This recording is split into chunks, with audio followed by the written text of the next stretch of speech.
Quebec is reporting this country's first death from a blood clot connected to the AstraZeneca vaccine. A 54-year-old woman has died. The case was confirmed by Quebec's Director of Public Health last hour. We had told you that there were cases of thrombosis associated with the AstraZeneca Covishield vaccine. And it's with a lot of sadness that I wish to announce to you that we just had our first patient who has died of a thrombosis, a cerebral thrombosis following vaccination from AstraZeneca. I would like to present my sincerest condolences and sympathies to the family. This is an event that is rare. We know that it might happen. We have a risk of about 1 in every 100,000 doses. To date, it is the first death, I think the first death that has been declared in Canada, to my knowledge.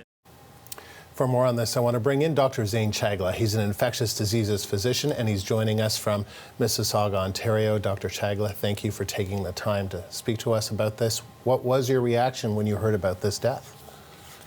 Yeah, I mean, it's tragic. My condolences to the family, and obviously, you know, this person was trying to do the right thing in terms of trying to protect themselves and protect others from COVID-19. You know, when we talk about rare side effects, it is exactly that. It is rare, but unfortunately, it is not zero. And you know, we are now hearing about the first person that really succumbed to this. I really want to, you know, reemphasize, though, that this is still a relatively safe vaccine in the context. We're going to be expecting some of these cases coming as more vaccines are distributed, particularly the AstraZeneca vaccine. And really, you know, these stories, which are tragic, need to be balanced against the stories that we're seeing in our ICU, the stories that we're seeing of people dying very young of COVID-19, where this vaccine is likely preventing some of those deaths. And so, you know, I think to people seeing this, yes, it's a good discussion to have with your physicians. Yes, it's really good to know about the symptoms to watch for as we've been able to mitigate some of these cases. But it's still an important thought to get vaccinated to prevent the risk of harm from COVID-19 to all of those who are eligible. Can you give us a sense about how rare this type of death is relative to the number of people who have received the AstraZeneca vaccine? Yeah, in the data out of the EU, you know, we saw it about 1 in 100,000. There's probably a little bit more than that, as it was mainly retrospective data. The fatality rate was somewhere between 40 and 50%. In Canada, and again, you know, some of these cases are going to emerge over the next few days as part of the fact that more vaccines have been given, and it takes about 4 to 20 days for this side effect to show up. So, you know, so far, this is the first reported death of about 6 to my knowledge in Canada. It's certainly, again, you know, something to be expected, but in the context, again, now it's a recognized disorder. Emerge docs, family docs now have knowledge about what to do here, that the risk of death can be mitigated even for people who present early for care and have a high level of suspicion that this is occurring. Are you concerned that news like this could impact how comfortable people are with getting the AstraZeneca vaccine?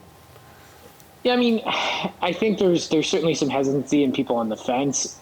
I would counter that to when the vaccine was opened up to 40-year-olds in Ontario, the supply essentially disappeared. Like, people went in line for it. I think people can make an informed and educated decision. You know, we face risks in every point in our lives. Some of them we take and some of them we don't.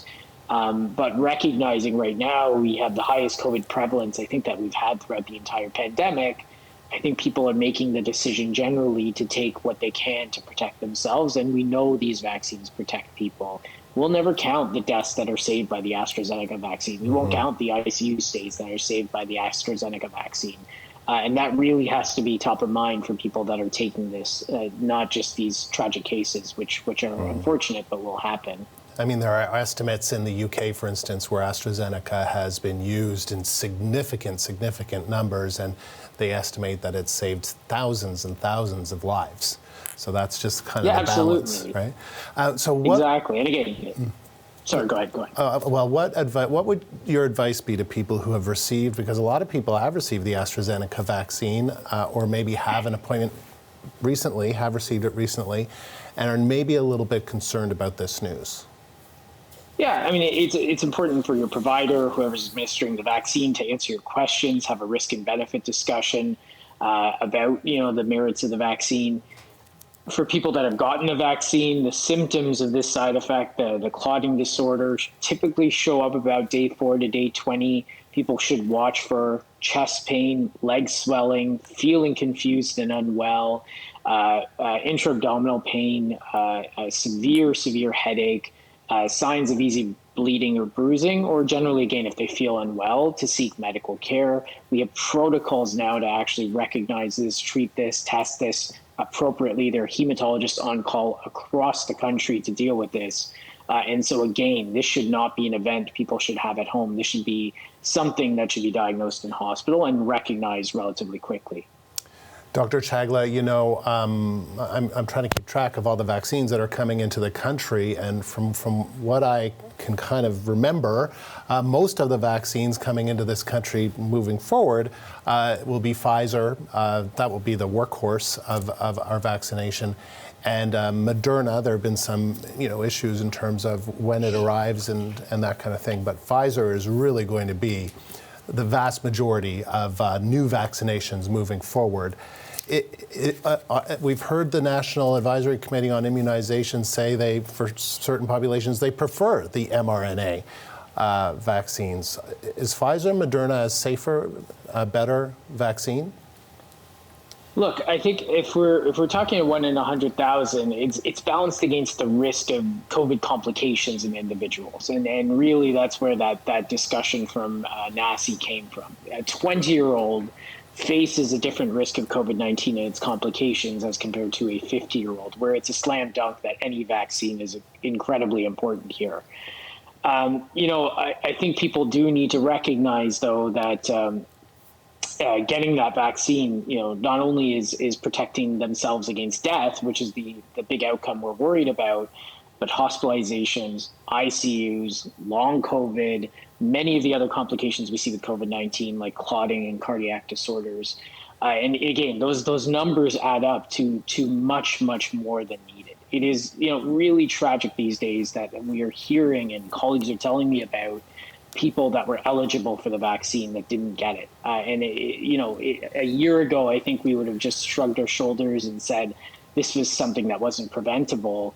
Right now, these are preventable events, and that's really what needs to be balanced against this. But then there are, we did hear from the advisory committee saying, look, depending on your situation, maybe depending on where you live, how old you are, maybe you want to wait for you don't want the AstraZeneca, you might want to wait for a Pfizer or a Moderna in whenever that will be. What would you say to people who are kind of weighing that?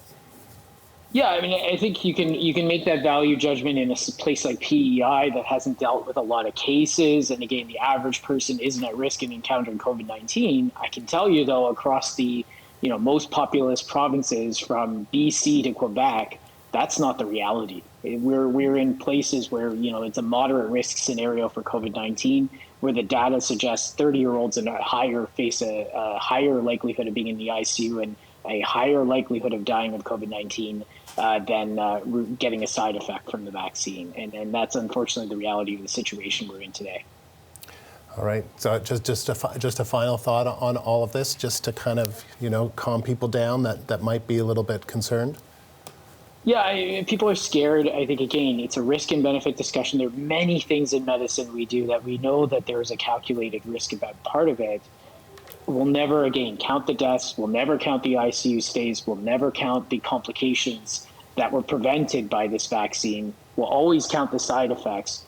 But, I would rather see people not in hospital with a vaccine preventable disease right now. And I think all of us in the healthcare system would rather not see people where this could have been prevented. Dr. Zane Chagla, thank you, an infectious disease physician joining us from Mississauga, Ontario.